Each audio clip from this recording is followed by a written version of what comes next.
presentations, what we've done is we've built in 5 minutes for the speaker to talk, and then we've built in a 2-minute Q&A. So at 5 minutes, you'll see me turn my camera on, and I might even just say we're at 5 minutes. And so that will be your cue right there to say, oh, my 5 minutes is up, and we'll start winding it down. Okay, so let's just get into this. And our first speaker is Ramandeep Brar. She's a student from Fresno State. The title of her talk is The Evaluation of Sorghum Performance to Variant Irrigation and Nitrogen Fertilization Regimes in Comparison with Corn. So Ramandeep, go ahead. Thanks, David. So dairy and livestock in California. California is the leading dairy producing state, and that produces like more than 18% of milk supply and $6.4 billion income. And it's a fifth producer of cattle and calves. That's 5% of the really essential for the dairy and the livestock industry. But the major crops grown in California are alfalfa and corn, but their production is decreasing in last 10 years, mainly due to the droughts that California is facing. So my project is basically focusing on comparing the corn and sorghum. So I'll talk about the sorghum. Sorghum is considered as the minor forage crop for livestock with limited acreage in California. But in the valley nowadays, the dairy producers have started to reinstate sorghum into their crop rotation due to the drought. Why this change is occurring? Mainly due to the water scarcity that lead the forest shortage and rising prices. And the sorghum is a very drought tolerant and the salinity tolerant crop, and that uses like 30 to 40% less water as compared to corn and less nitrogen. So what's the importance of the project to California agriculture? With the recurrent droughts and increased reliance on the low quality water, it's important for the California growers to conserve their water, implement practices that minimize their water use, and increase the water and nitrogen use efficiencies, and also grow the more efficient drought and saline tolerant crops. Sorghum is an attractive crop to California due to its because it's more drought and saline tolerant crop, but there are very limited research has been conducted on sorghum with response to variable irrigation and nitrogen fertilizers, but no study has been conducted on the drip irrigation. So these are the project objectives: to investigate the combined effects of irrigation and nitrogen on the yield and nutritional quality of corn and sorghum, and evaluate the water and nitrogen use efficiencies, and conduct a comparative analysis of both the crops, and they recommend best management practices. So this is the experimental approach. The design is a split plot design with the 4 replicates, 2 crops, corn and sorghum, 3 irrigation, drip 100, drip 75, and flood 100% ET, and 4 nitrogen rates. There were some measurements taken like plant height, leaf count, chlorophyll, and the yield, dry matter, and also the forage nutrient analysis like crude protein, the fibers, ADF, NDF, which are the indicators of feed quality. And there are many other analyses like sugar, starch, fatty acids. We are working on that right now. And then soil nitrate like pre and post experiment. These are some key findings like yield. You can see on the first graph, the sorghum always resulted in the higher yield as compared to corn. And then the highest yield was obtained at the 100% drip and the flood, means at full irrigations. And the highest water use efficiency was obtained at 70% drip. That's the yield per mm of water used. So the highest water use efficiency is at 70% drip. And then during at the nitrogen effect, the yield increases as the nitrogen rate increases, but there wasn't any significant difference found at 150 and 225. So my point is there is no benefit of going to 225 if we are getting the maximum yield at 150. And next is the quality, that's the crude protein. The highest crude protein was obtained at obtained at with corn as compared to sorghum at flood and drip 70%, and there is no effect of irrigation on the sorghum. With the nitrogen, the crude protein is basically the nitrogen, and it increases with the rate of as the rate of nitrogen increases. And again, here there wasn't any significant difference found at 150 and 225. So the maximum crude protein value can be found at 150. There is no point of applying 225. Next is fiber content. So nitrogen and irrigation, they do not have any effect on the fiber content of both the crops. It's basically the difference in the crop. Like the sorghum, it resulted in the higher fiber content as compared to corn. Same with nitrogen and irrigation. So if a crop has like a more fiber, it means it has the less digestibility. So we can say the sorghum has less digestibility than corn, regardless of irrigation and nitrogen. These are my future plans. The experiment has been repeated in 2020, and the data are currently being analyzed to validate the first year results and irrigate the corn and sorghum with their respective crop coefficient. As this year, both the crops were irrigated with the corn crop coefficients. Conduct spectral studies to drive water stress indices for sorghum. Special thanks to CSU ARI and matching funds from DWR and MELE Farms, and the CSU Fresno grad team for the gene Aslan for the planting and for harvested, and gene irrigation for drip. Thank you. Great job, Ramdeep. We have a couple of minutes for questions, and Okay. I don't see any in the chat box right now, but I do have a couple of questions. Yeah. So I just wanted to make sure that I understood that. So when we're talking about 70% drip, that was 70% ETO versus Yes. 100% ETO. Yes.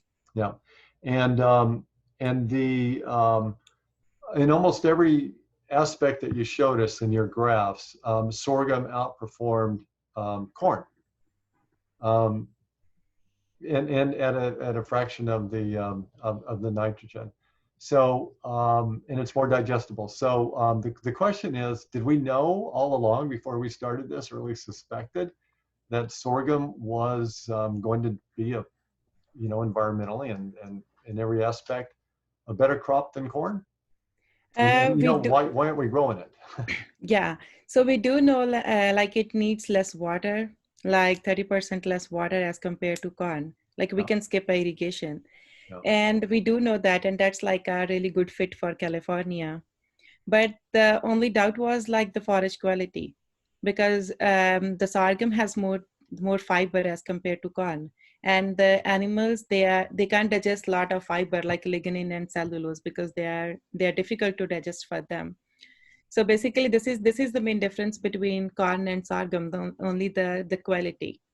Otherwise the yield, the sorghum outcomes the corn in perspectives of yield and water use efficiency and nitrogen use efficiency. So the sorghum is just a little less digestible as a feed. Yeah, that's true. Could you partially digest it by any treatments before you put it as a feed, or would it ruin its quality? I don't have anything in my mind right now, like we can digest it, but we can add like some supplements to increase its like nutritional quality. Yeah. And there also could be some breeding efforts towards that, I would guess too. Yeah, there is like the brown midrib sorghum that has less lignin as compared to the other one. There are like breeding approaches to improve the quality. Okay, perfect. Yeah. Thank you. So if anybody has any other questions, feel free to drop them in the chat box. And by the way, Ramandeep, if anybody wants to check out our annual report and read more about Ramandeep, you're in there. So yeah. Yeah, and it's been released. So thank you. Okay, thank you. Our next speaker is, it seems like I've seen you just a few minutes ago, is Delruba Yesman, again, faculty from Fresno. The title of her talk is A Ground Penetrating Radar, Based Evaluation of Rootstock Response to the Application of Fertilizer of Natural Origin in Orchards and Vineyards to Promote Root Vigor for Long-Term Economic Viability. Dilruba, boy, that is a long title, but it still fit in our box, so that's great. Dilruba? Yeah, it is pretty wordy, but anyway, try to put everything together in the title there. No, it's Thank you. descriptive. Thank you. First of all, I would like to start this presentation thanking all our cooperator and collaborator and in-kind support partners to make this project possible. Growers from Ayers Farm and also Ventana Vineyard, from Gustin and Soledad, and then Monterey Pacific, then Trader Incorporated, then Ag Solutions LLC. Everyone come together and really helped with this project. So I'm really thankful to them, including Agricultural Research Institute grant. It would not be possible without everyone's joint effort and funding. So this project actually, it's about promoting root vigor by utilizing natural origin fertilizers. So there are lots of literature available in this area that supports the idea that yeah, it is possible with utilizing some natural origin fertilizer. You can promote root vigor, and it is good for long-term viability of roots for orchard crops and vineyards for sure. Now. The problem is, there is no established, method is non-destructively measure or quantify if it is possible to see the effect on the roots. So farmers, growers, and fertilizer industry, they are utilizing this natural origin fertilizers, but there was no, direct quantification possible on the root enhancement, and that's why ground penetrating radar came in. This is a new technology, but we try to utilize this for make some quantification about how root enhancement is happening. So the major objectives of this project are first, apply natural origin fertilizer to promote root vigor, and second, evaluate the increase in root vigor in terms of root development or root density or root mass enhancement utilizing ground penetrating radar scanning. Next slide, please. Yes, thank you. So the main hypothesis was we utilized these two natural origin fertilizer, Crab Life Flake and Tamarack 1000, that's combinedly when increase the functional root mass of several rootstock sign combination. So there are several rootstock sign combination for both, cherry and wine grape that we, experimented on. So our study area is in two different places. One is in Gaston, California, as we mentioned, and there are two different cherry orchards. Both are on G-stem rootstock and sweet cherry, 20-acre blocks, 10-acre separated in 10 acres each, for one for treatment, one for control. And these natural origin fertilizers were applied to them in a certain rate that is prescribed by the fertilizer company, who are also partnering with us. And the experimental wine grape orchard, we had the Chardonnay variety wine grape, and it was grafted on the two different rootstock, Freedom and Paulson, and random experimental rows are used for treatment and control for them. And then as they sprayed it, they did a great job helping us with applying those fertilizers, as you can see in those pictures on the right side. Next slide, please. Then we started data collection, and this is the first year of the study. So we collected data 2 times, one in mid-October in the cherry orchard, and then another one in late February in the cherry orchard, and the same way in the vineyards too. We used 1600 megahertz antenna, and as I mentioned, GSM rootstock. Next slide, please.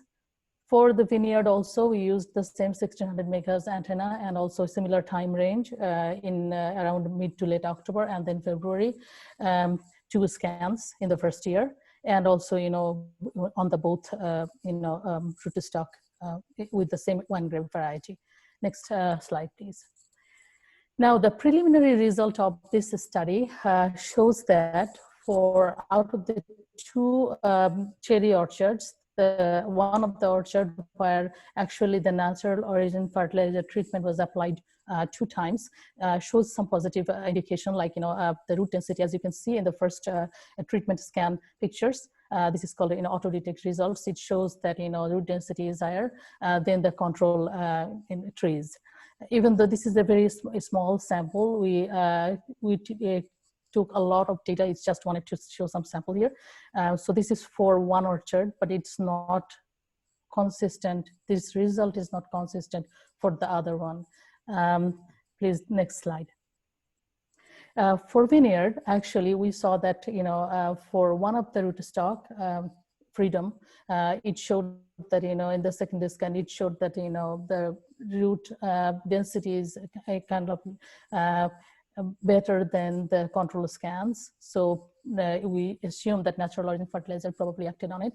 But also, for the other rootstock, it did not hold up. In the first scan, it was, but the second scan, it did not hold up. Next slide, please.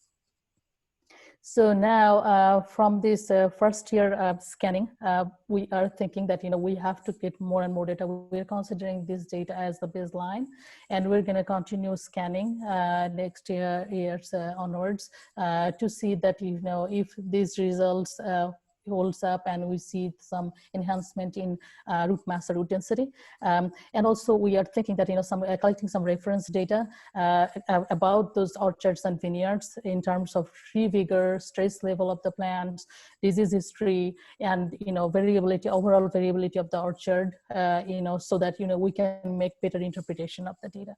So eventually we can conclude that if this natural origin fertilizer application is enhancing or promoting root vigor or not.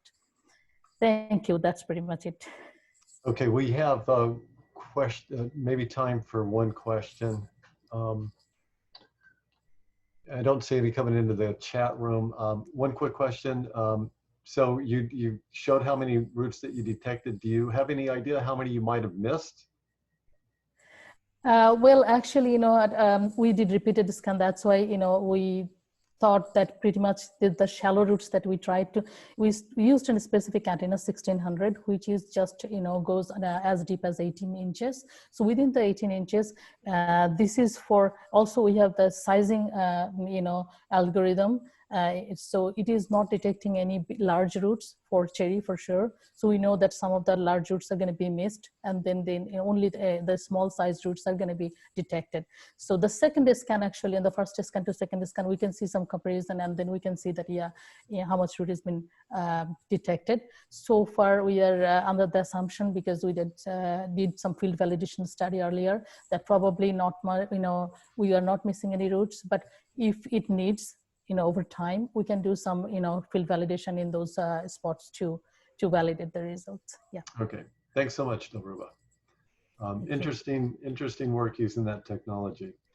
Our next speaker is Ted Fitzgerald. He is a student at San Luis Obispo. The title of his talk is Evaluation of Masculinization Treatments for Production of Feminized Hemp Seed.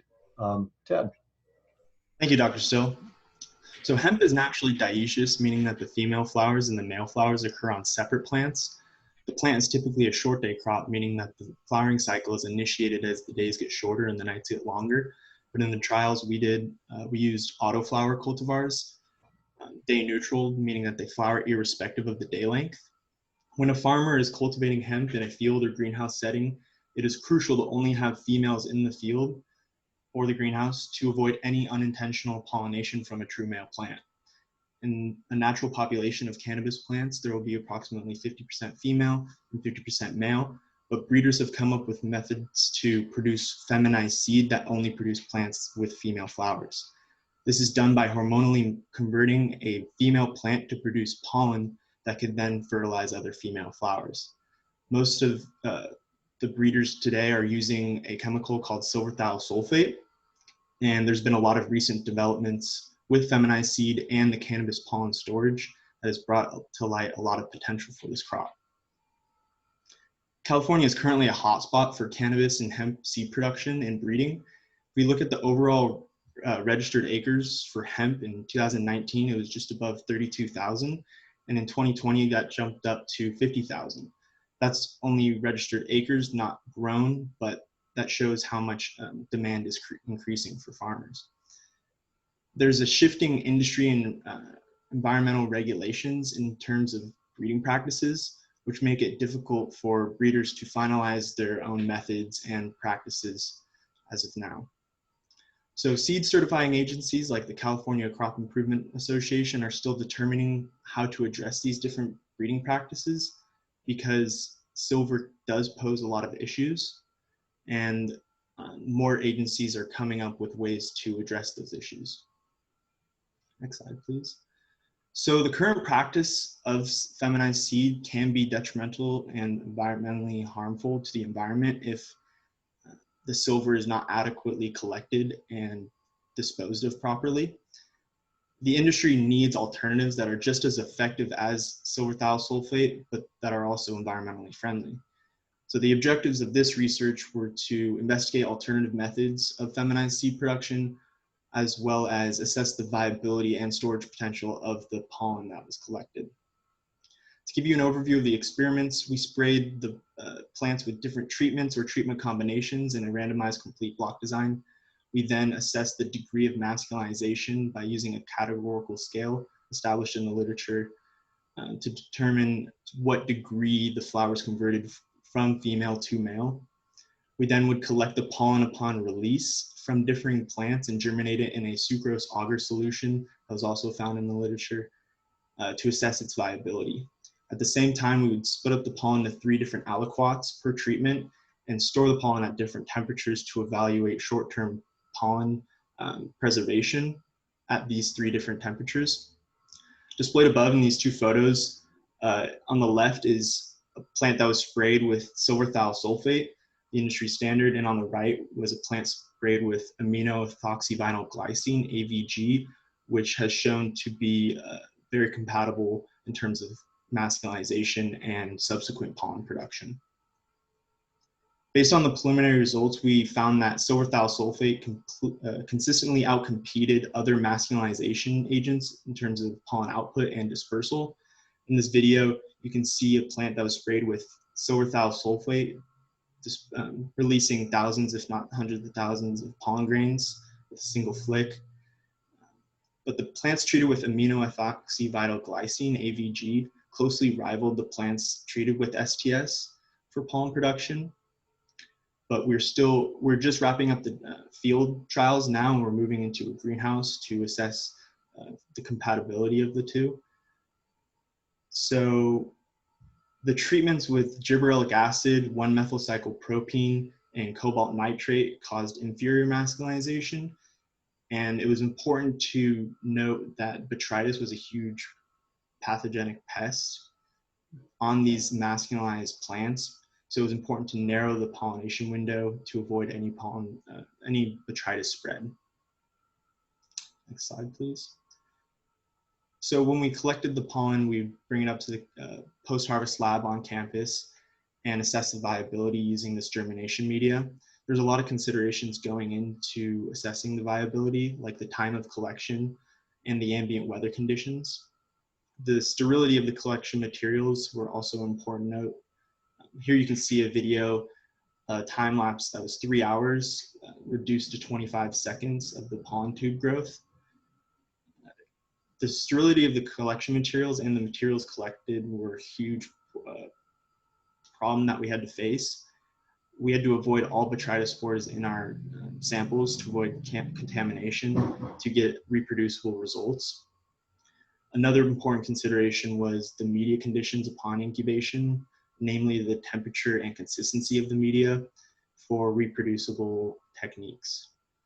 That's just a general overview of the experiments that we ran. I'm open to any questions, and I appreciate you guys listening. Thank you. Yeah, thank you, Ted. We still have a little bit of time for questions. I do have a question for you. I don't see any coming up yet in the chat box, and I got to tell the audience, you know, don't be afraid to jump in and ask a question. But Ted, I'm wondering, with these treatments, you're doing these under controlled studies, controlled environments, I guess, and is it scalable? Can you do this out in the field if you're a grower and you want to do this in your breeding program or whatever it might be? Is it actually economically feasible to do spray with some of these compounds or dip or however you do it? Yeah, there are some issues with silver because not only is it toxic to the environment, but it also is pretty expensive Yeah. for some growers. So that could be prohibitive for a new grower to get into feminized seed production. But in terms of scalability, most feminized seed production practices are in greenhouses, I would say. But in an effort to reduce the costs and get more for the amount of seed that you produce, more growers and seed producers are going outdoors to avoid the high input costs of maintaining greenhouses. So we'll be seeing a lot more outdoor seed production practices, which raises a lot of concerns in terms of how it will be sprayed in the field and what is the protocol of collecting the materials. Yeah, we have a question from somebody you may know, Jim Prince. So Ted, do you know yet if different genotypes of hemp respond differently to these treatments? Yeah, previous literature has indicated that, and a lot of different genotypes are somewhat easy to masculinize, and some don't do that. I know a article came out just this year from University of Connecticut that showed different genotypes in terms of germinating the pollen. They found that some were more viable in terms of germinating it, and some of the different genotypes expressed better masculinization once they were undergoing these treatments. Okay, I'm going to ask you another very quick question because we're going to go to the next one. But any genetic mutants that you can find that would help along the lines of, not only this, but also some of the self-incompatibility issues to make them significant bred lines? Yeah, definitely. That is a really good question. In terms of genetic mutants and finding the ones that are able to be compatible selfing, is that your question? I personally haven't dealt with any cultivars that are very compatible for selfing, but I know that that is a huge aspect that breeders are looking into. Right, for hybrid production. Yeah. Hybrid. Okay, Ted, great topic. Huge interest here in California, and excellent talk. So we're going to move on to the next one. Again, feel free to check the chat boxes and ask Ted or any other speaker a question. So thank you, Ted. Our next speaker is Grasne Trasoldi, faculty at Chico State. The title of her talk is A Year-Long Study Affects the Weather and Animal Characteristics on Respiration Rate and Dairy Cattle. And Grasne, I hope I didn't massacre your name too much. That's okay. Thank you for the introduction. Next, please. So heat stress is a major economic and welfare concern for the California dairy industry. Therefore, identifying dairy cattle experiencing high heat load and adopting appropriate mitigation strategies can reduce these losses. So currently, producers recognize heat stress when the milk production in the entire farm drops. However, this approach tells them about a problem that has already happened. Next, please. In contrast, respiration rate is an early indicator of heat stress. However, it is unclear which respiration rate thresholds that indicate that cattle are hot. On veterinary textbooks, for example, maximum normal respiration rates varies between 30 and 50 breaths per minute, while literature values range from 15 to 150 breaths per minute. The wide range found across the studies can be attributed to differences in metabolic rates and heat dissipation, which are affected by weather, individual characteristics, and behavior. But surprisingly, there is limited evidence about their relationship throughout the year. Next, please. So to address this gap, we observed once a week 406 female cattle, including calves, as you can see on the top picture, heifers, lactating and non-lactating cows. Every record included their respiration rate, behavior, and individual characteristics such as breed, production levels, posture. In addition, we have a weather station in place, so we could estimate 25 different weather indicators. At total, we had more than 11,000 observations of records. In this study, a wide respiration rate range was found. Across all animals, respiration rate values range from 16 to 184 breaths per minute. Among the 25 different weather indicators, we found that air temperature best predicted respiration rate in cattle. It explained about 35% of its variation. Next. We also found that respiration rates lower than 50 breaths per minute were unlikely. For example, the probability of a cow having respiration rates between 40 and 50 breaths per minute was 1 in every 10 cows when air temperature was 25 degrees Celsius. So this temperature is normally referred as thermoneutral for cattle. Next. When looking at respiration rate and air temperature data more closely, we found that across all animal categories, cows were the most vulnerable, while non-lactating cows were the least sensitive group. So for example, every 10 degrees Celsius increase in air temperature resulted in an increase in 17 breaths per minute in the cows, but only 11 breaths per minute in non-lactating cows or dry cows. So other individual characteristics were less pronounced. For example, breed differences was minimal, so the difference between Holsteins and Jerseys, as you can see in this picture. Posture also did not affect respiration rates, but our analyses are still ongoing, and I hope to share other results with you soon. Next. In conclusion, our results support that respiration rates vary widely, and that under Mediterranean climate, air temperature is the best predictor of respiration rate. In addition, some animal characteristics affect respiration rate outcomes. Therefore, both air temperature and animal characteristics should be considered when making decisions about heat load management in dairy cattle. Thank you so much. Thank you for that talk. We do have a question. Did you measure the temperature of the cows directly? In this study, no, because it is impractical to measure 406 cattle throughout the year their body temperature, because there are negative effects associated with putting data loggers on them. Okay, so I'm wondering. I've seen misters, and so through evaporative cooling, would that be a possibility? Because it looks like you have only limited, perhaps, genetic methods to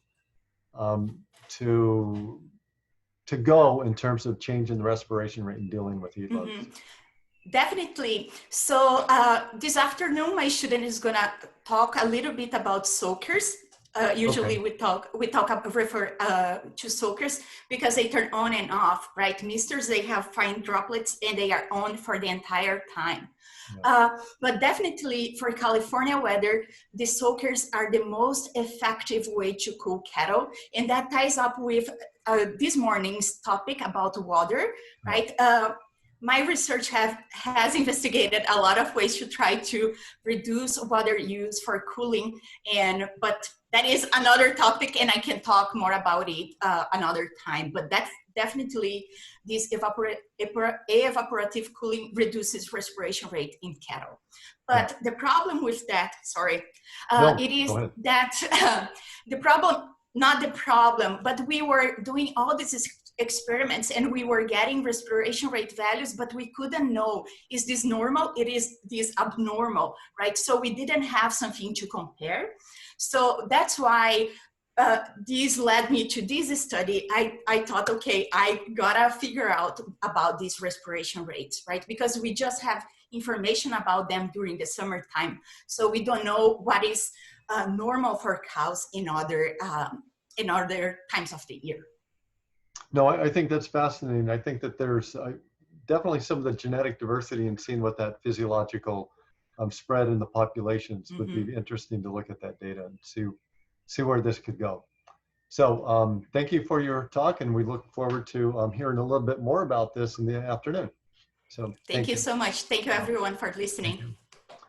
Okay, our next speaker is going to be Florence Castle.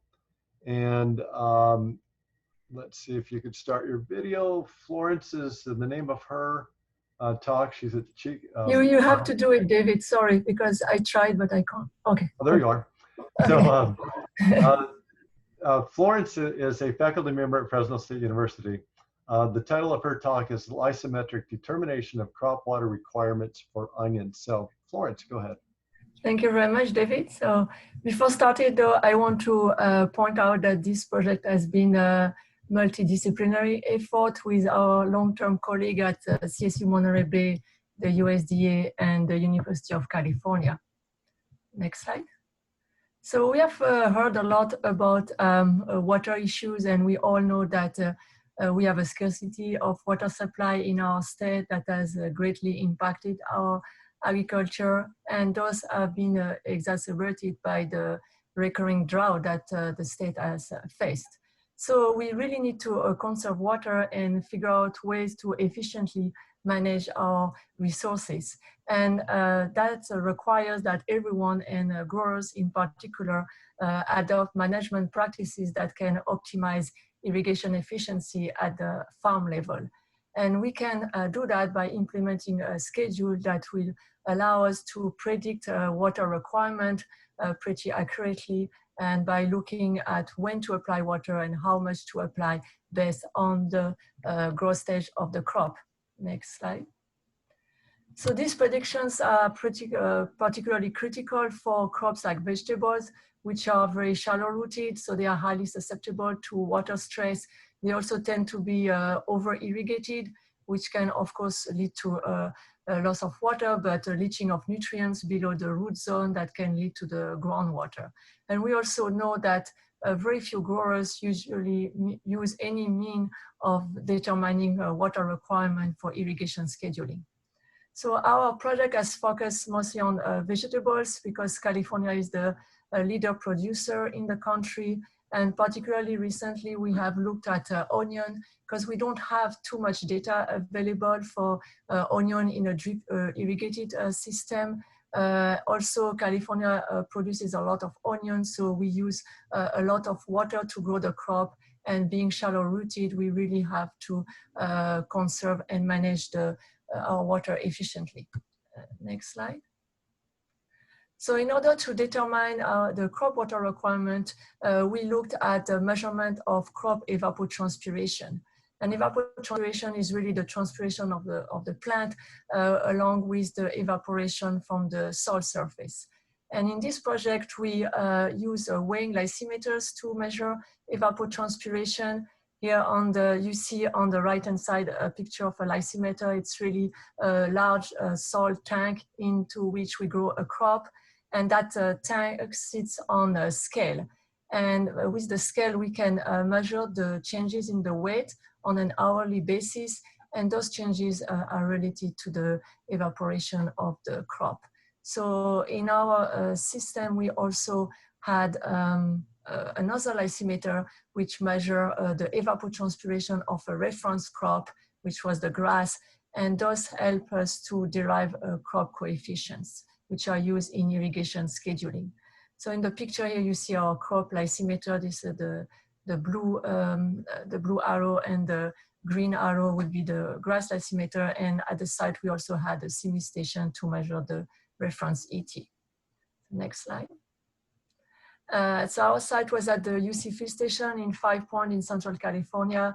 You can see our onion field on the right, and the top picture shows the black enclosure. You see our crop lysimeter. We also have a picture of our grass lysimeter.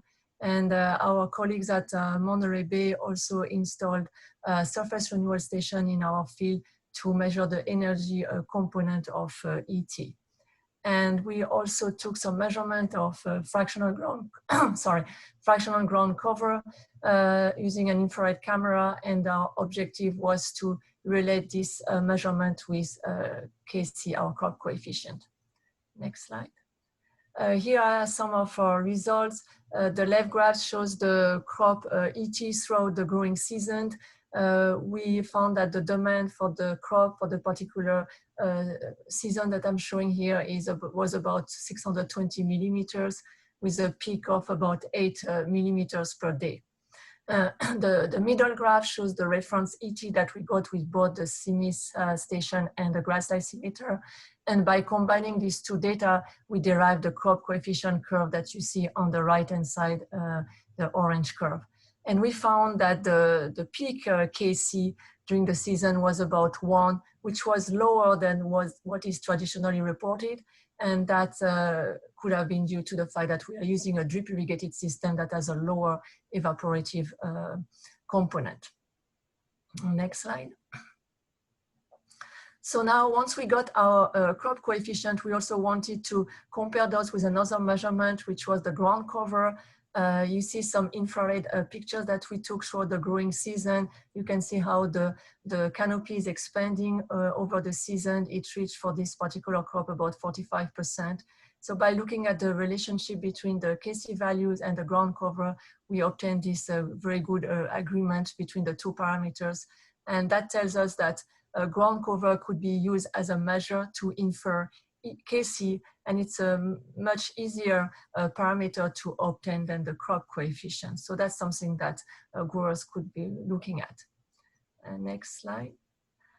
Now, our plan is to incorporate this KC and ground cover data into various irrigation management support systems and also irrigation scheduling programs such as the water rights that can be used by growers and different stakeholders.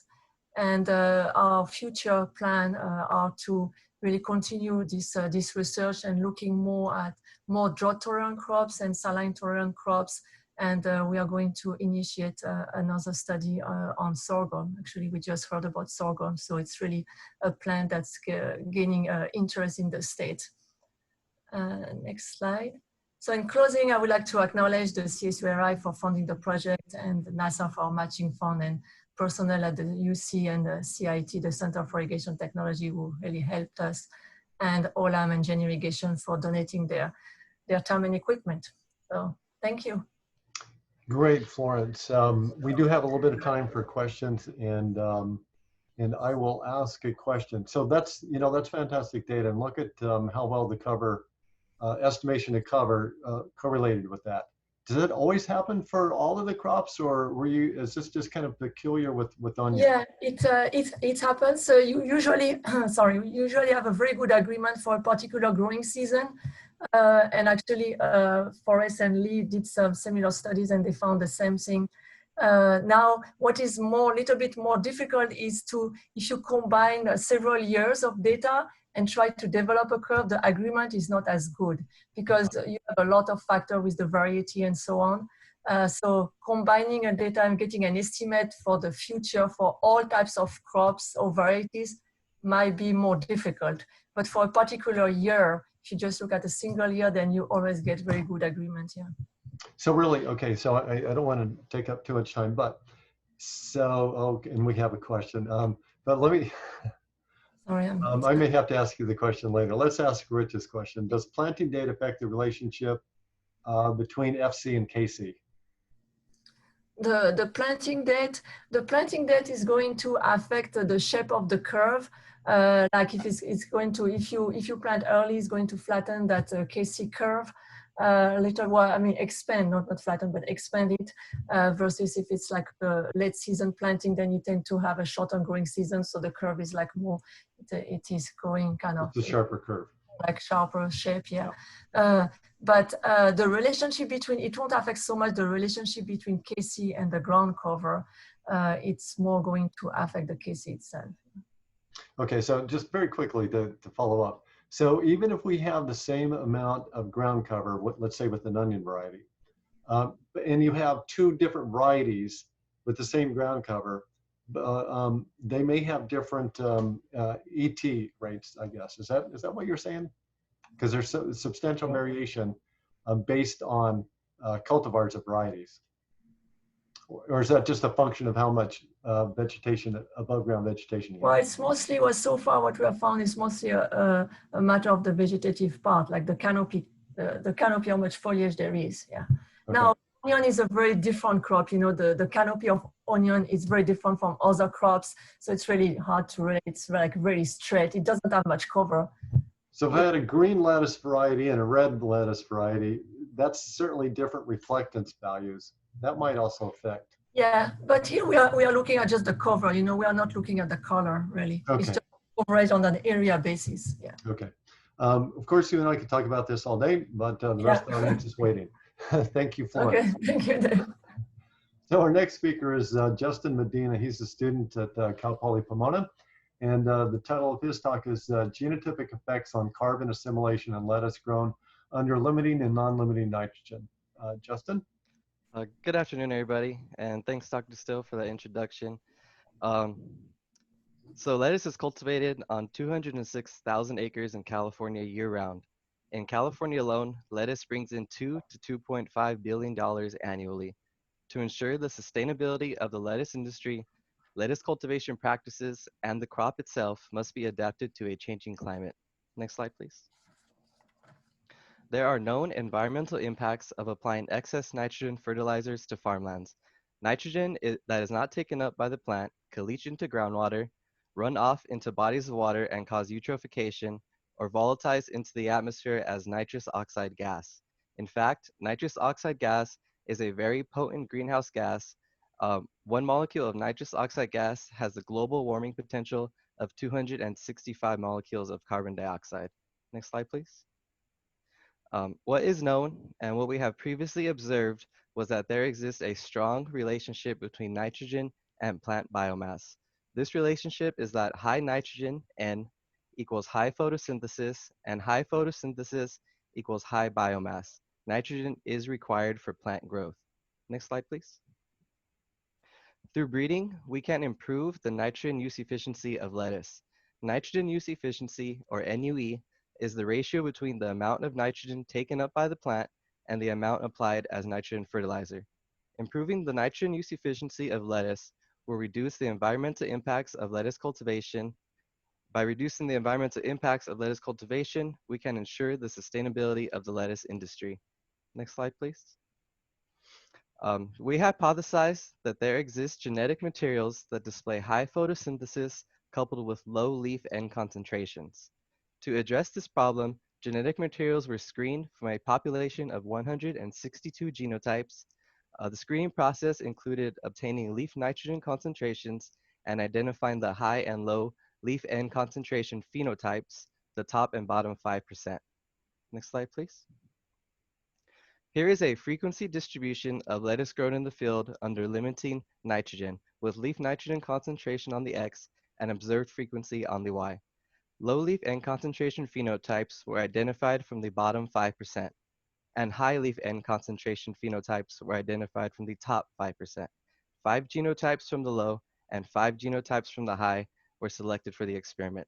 Next slide, please. Here's a scatter plot of lettuce grown under non-limiting nitrogen with leaf end concentration on the X and CO2 uptake or net photosynthesis on the Y. There exists a strong positive relationship between CO2 uptake and leaf end concentration for lettuce grown under non-limiting nitrogen. Note that there is no clear separation between the high and low leaf end concentration phenotypes displayed by the closed shapes and the open circles.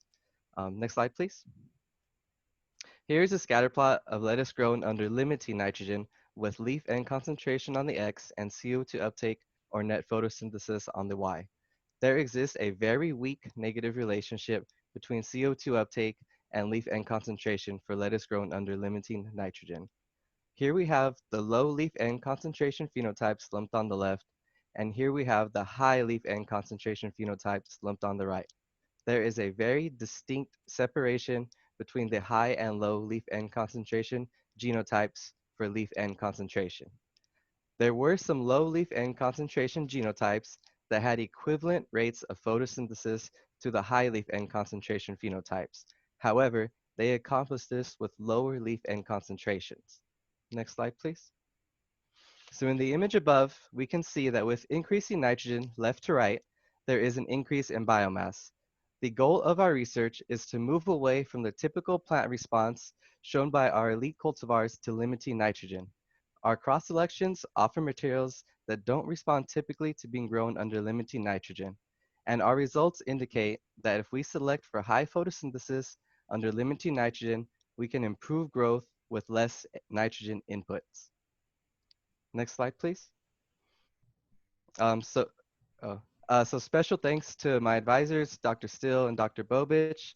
Thank you to ARI for funding our project and hosting this webinar. And with that, I will take any questions. Here we have a question. What form of nitrogen is found in the plant? Is it in protein or just nitrate? I believe it's total nitrogen. We take the grinded leaf samples, we grind them, and we run them through a CN analyzer.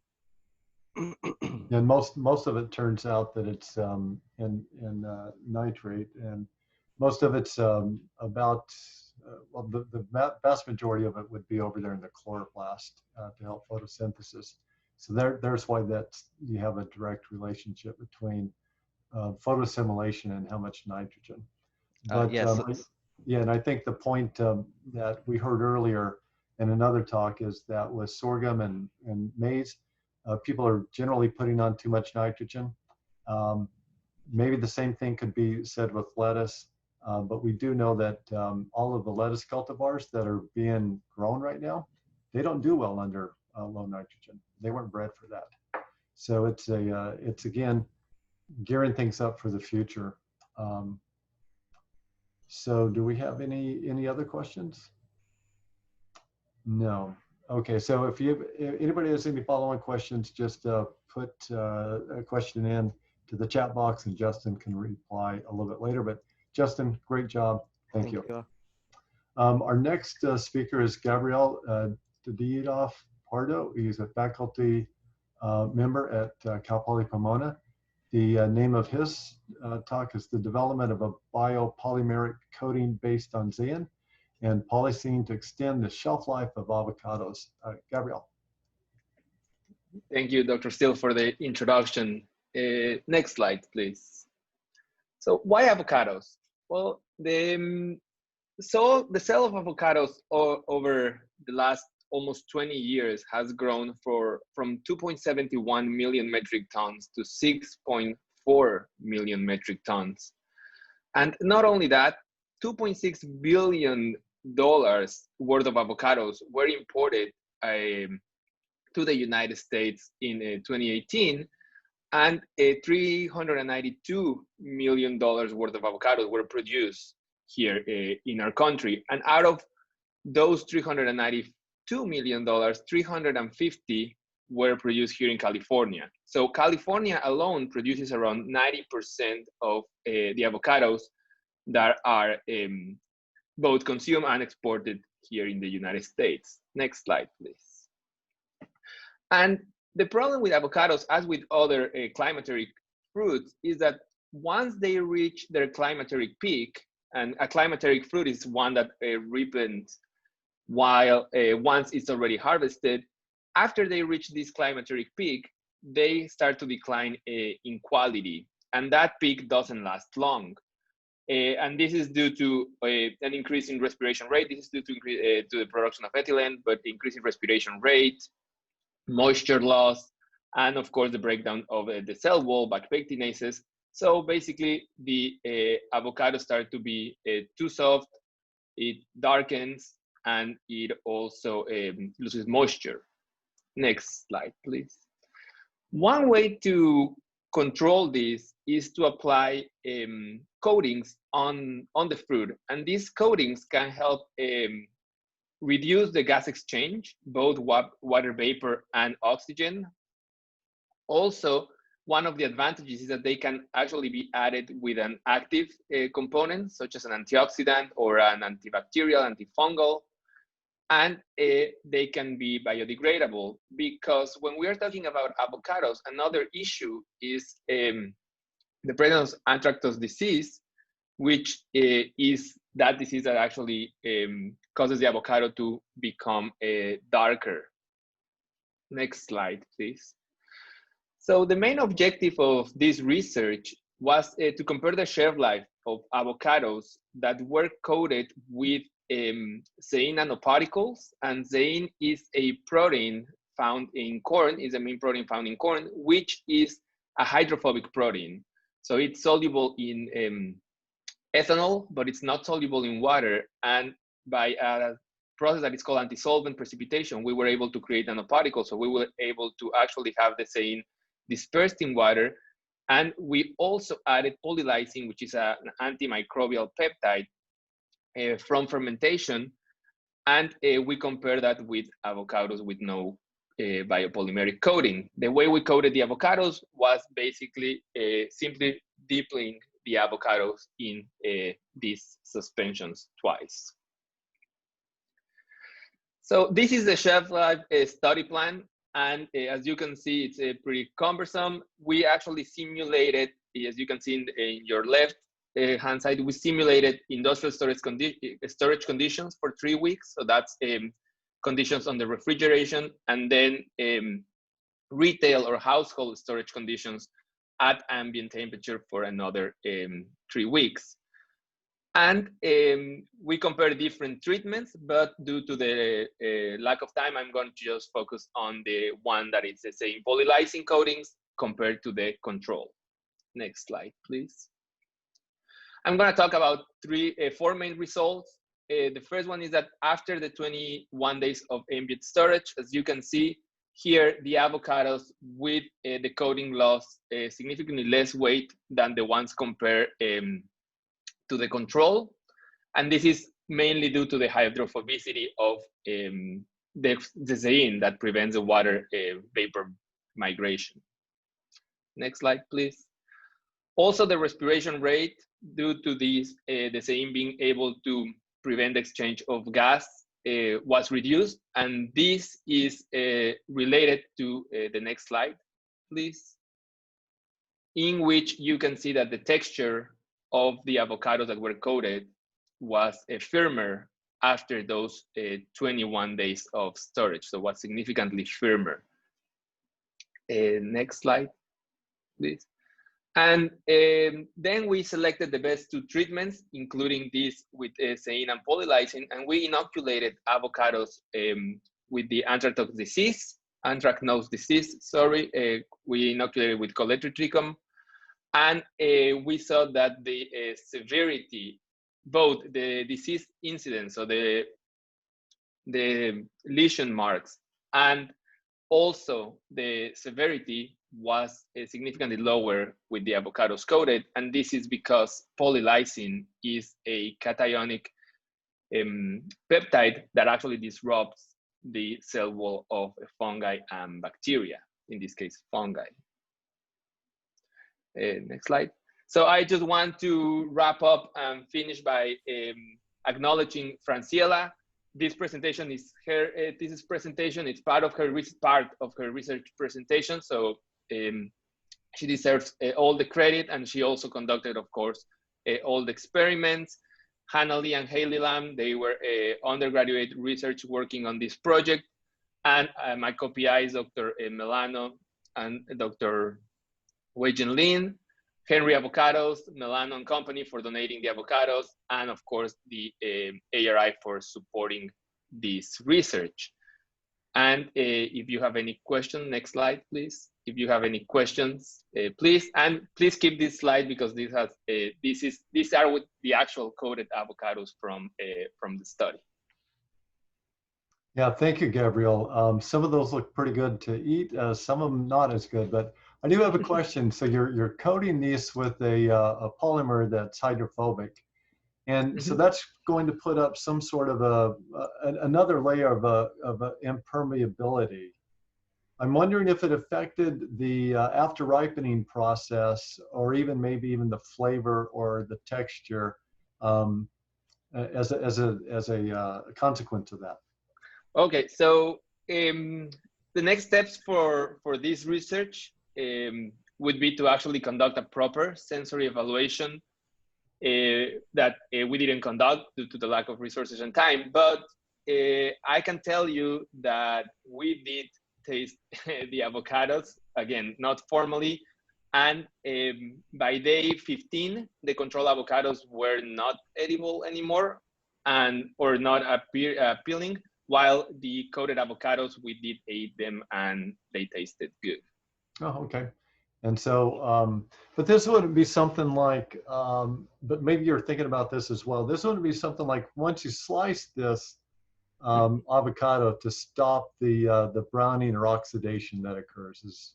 That's not a possibility, is it? Yeah, that would be the next step also, to try to do it with a cut avocado. So the challenge with the cut avocados, like guacamole and avocados that are smashed, they are treated by high pressure processing, but you cannot treat by high pressure processing a slice of avocado, for example, for a salad. Yeah. So that would be also a future research to try to do it with freshly cut avocados and see if we can not only prevent moisture loss, but also browning due to enzymatic activity, to polyphenol oxidase.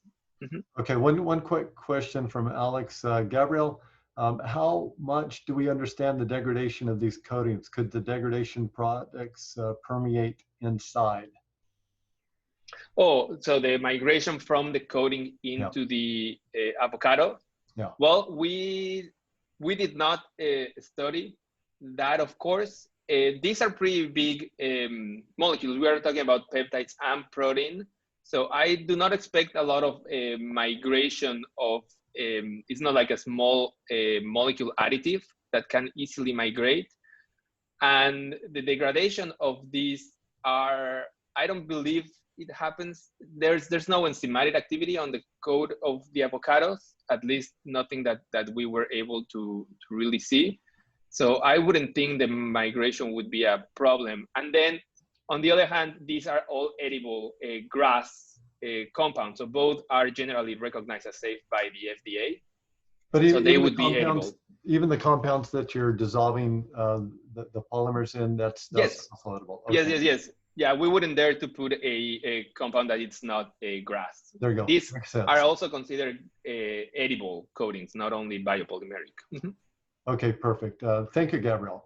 Our next speaker and our last speaker before we break for a lunch break here is Dave Gurhu.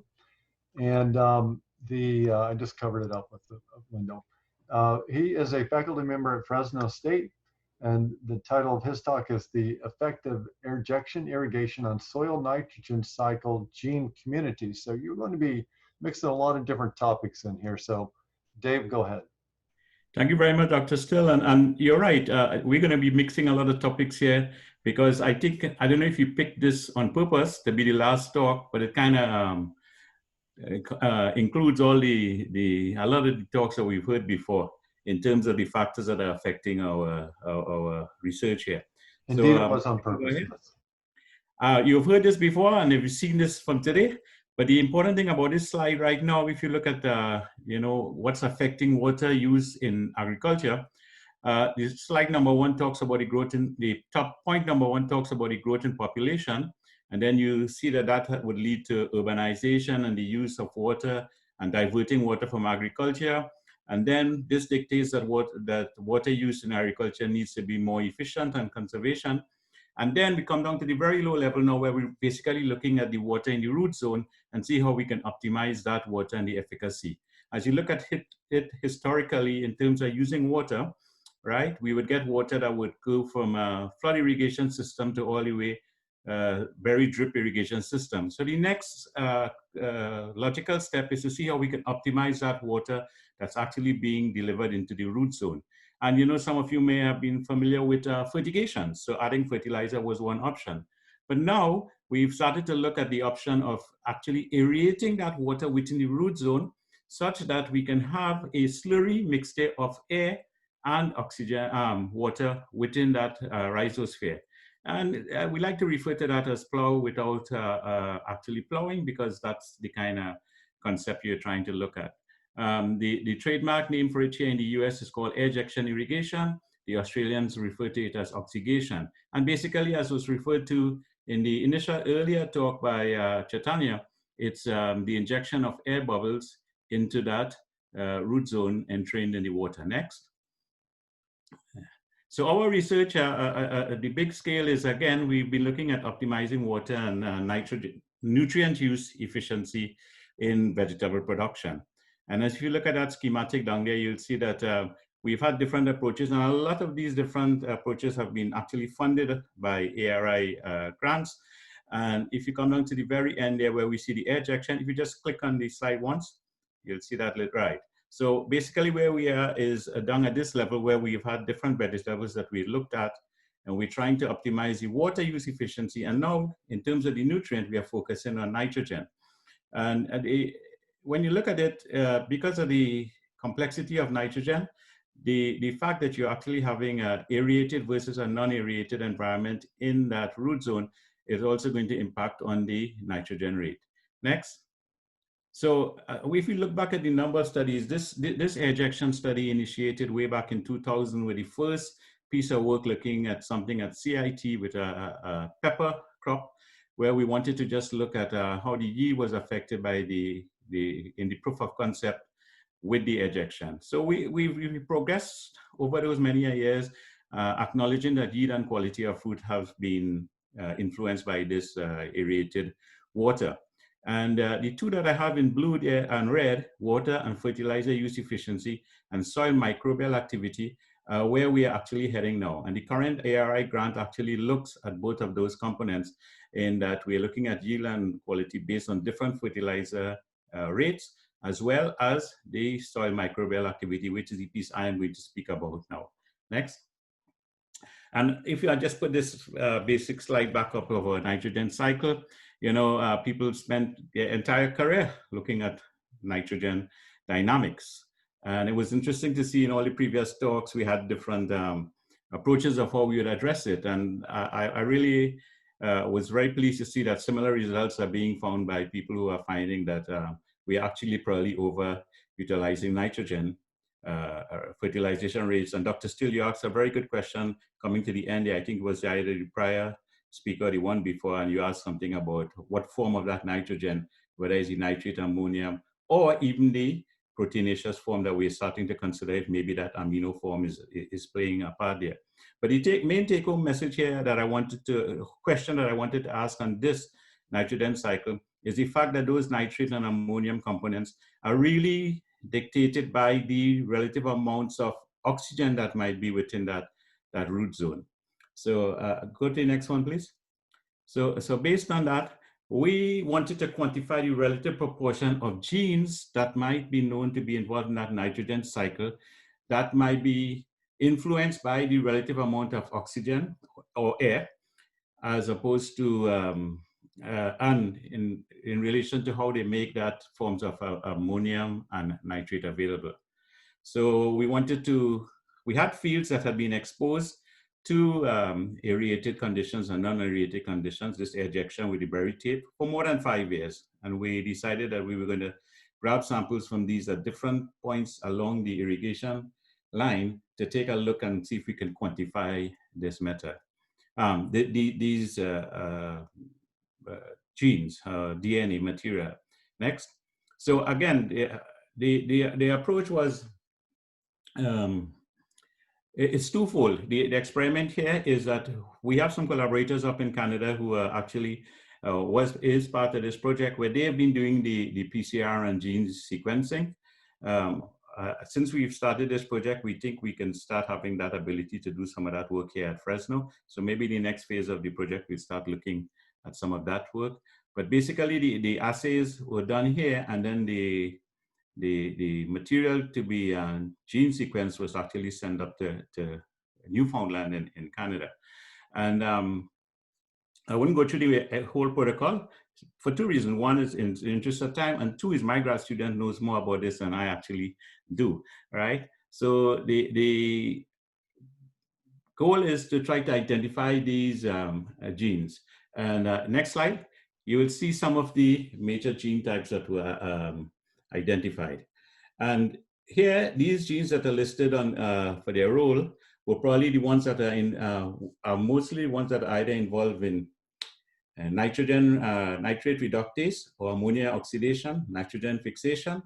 And the reason why we wanted to identify these as our gene pool is because from the environmental standpoint and for the availability of the forms of nitrate for the plant uptake. The literature clearly states that it's either nitrate or ammonium that's taken up by the plants. And at the same time, we know that when we look at environmental concerns like nitrate leaching, we are concerned about the amount of nitrate that might be in the soil, as well as when we look at air quality concerns. And I think our colleague from Cal Poly had alluded to this when he talked about nitrous oxide emissions. And if you look at from nitrate all the way down to nitrous oxide and down to the end, you also have the NOx compounds in there that are also becoming a potential problem. So the key is, let's see how we can identify these bacteria. And next, and the goal is to, bacteria or archaea, which are the different forms of the microbes. It's been well documented that based on the relative proportions of these two microbial forms, okay. Dave, we're at 7 minutes, just a heads up. Good. So the air ejection treatment clearly shows that you have these different gene populations. Next. So what does this bring us home into, and how does it fit into the big picture of what it is we want to answer? Well, we've seen clearly that the air ejection relates to dominance of the bacteria that would provide a condition for nitrogen availability for the plant. Next. At the same time, too, we're seeing then that yes, it can produce or it can facilitate the amount of nitrate that is desirous by the plant. But if you go to the last slide, you will see also that, yes, it can be producing this condition of nitrate, but now we're irrigating and we have nitrate. And if it's not being taken up by the plant, what is our potential problem? So while we might be solving one problem here, we might potentially be setting up some other challenges, which means then that we have to look at our management strategies. So with that, next, I simply want to say thanks for the opportunity with the CSU ARI to be able to fund some of these projects, starting from the ones with the yield to where we are right now, and recognizing that as we get more and more challenging and we try to fine tune this, it's just a matter of working with from the gene level to the management strategy, and they can be independent.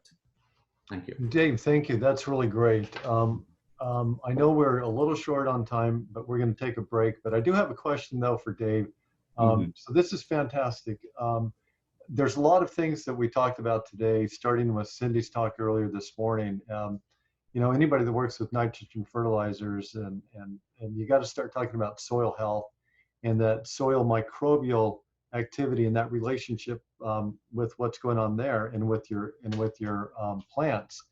And what you just showed us that there's a lot of ability that a grower might have to manipulate that for the benefit of the crop and for the environment. So it looks like you're just getting started on a fruitful path here.